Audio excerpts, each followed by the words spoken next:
what's that thing they say? Breaking bread.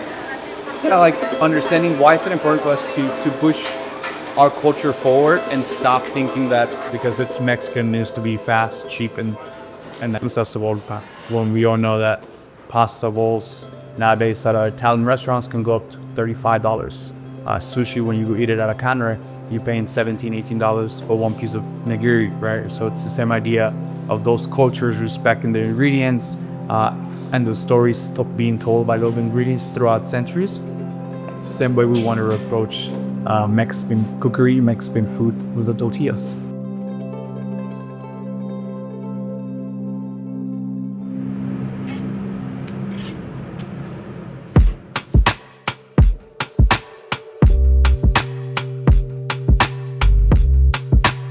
Well, we started the restaurant as a way to stay occupied during COVID.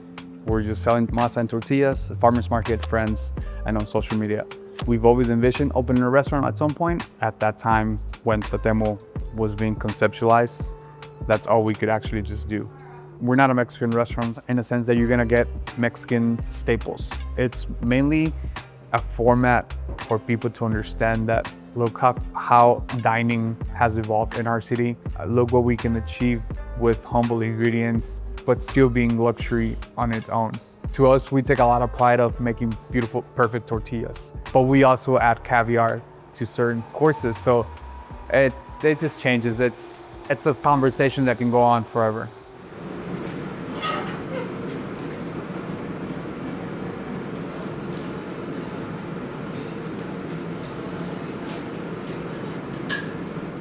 Right now, Nardo is going to be smoking some short ribs that have been marinated in Asian pear, cilantro, and a little bit of yuzu kosho. That's going to be for the last taco of the night. Right now, we're playing with tacos for the last two courses. A lot just because, again, we want to keep the whole theme of being influenced by other cultures, especially the Chinese and Japanese cultures. So to us, tacos are kind of like our nigiri with, again, the emphasis on the tortilla and then the cast surrounding or highlighting the actual tortilla or maize are the proteins and the sauces and purees and things of that nature, things that we can find that inspire us, that we enjoy to eat. En este momento estamos ahumando nuestras shorts por el taco, ya que están maridadas. Pasa el proceso de ahumar nuestras smoked, la mama whisky. Entonces, pues dejamos un buen momento para que se concentre el sabor y pues la gente pueda disfrutar de su paladar, de buen sabor, una buena cocina.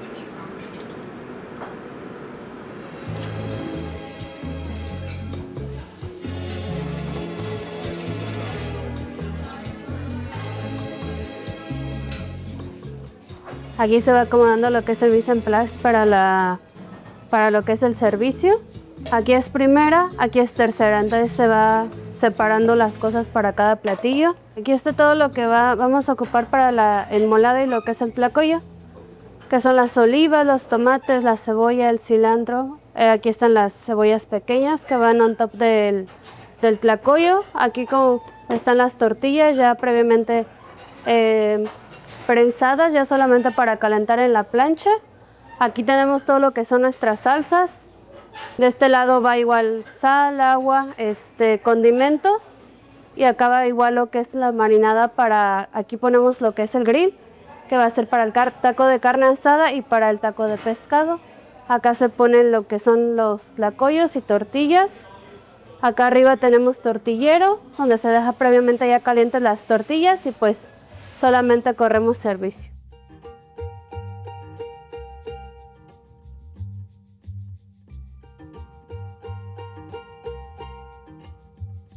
Right now, what I'm doing is cutting dry our black sea bass.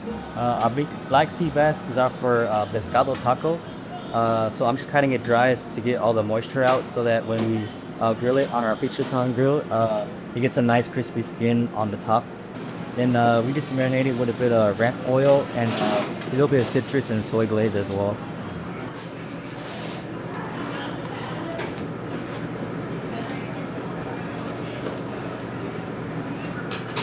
Passing to pescado. I'm working on a tlacoyo, which is our second course in our tasting menu.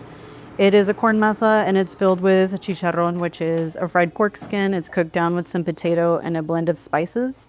We rehydrate the masa a little bit and then I go ahead and flatten it, usually about 3 inches across, and then we stuff it here. Not a lot of measurements. I think that's really true to Mexican cooking, even in this situation, and that you kind of have to do it with intuition. You go ahead and you pinch it together and then you shape it and then make sure everything looks nice and smooth. You also want to make sure that it's really lovely to look at. That's what you're left with.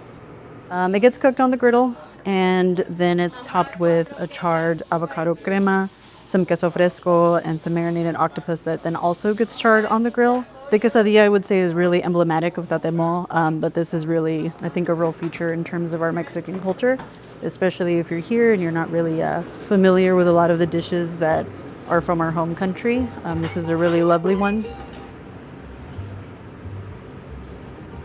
So we had a lot of growth with our team over the couple of years now that we've been open.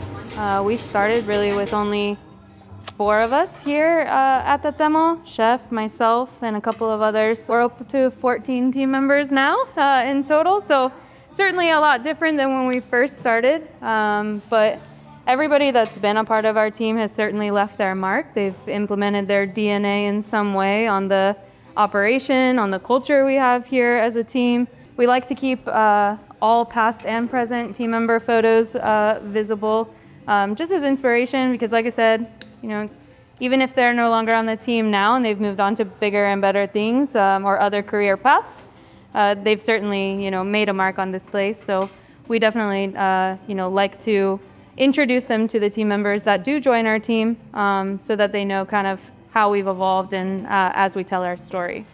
Honestly, I want people to stop thinking that it's me, because it's not. I created it, but I can't do it alone. Everybody here has a role, right? They're pieces to a bigger puzzle. I'm one piece of the puzzle. Without any of us, the puzzle's not completed. And I feel like people sometimes when they come in and they're like, oh, the chef. The chef is one piece. If I wanted to be me, I would put Emmanuel as the name of the restaurant.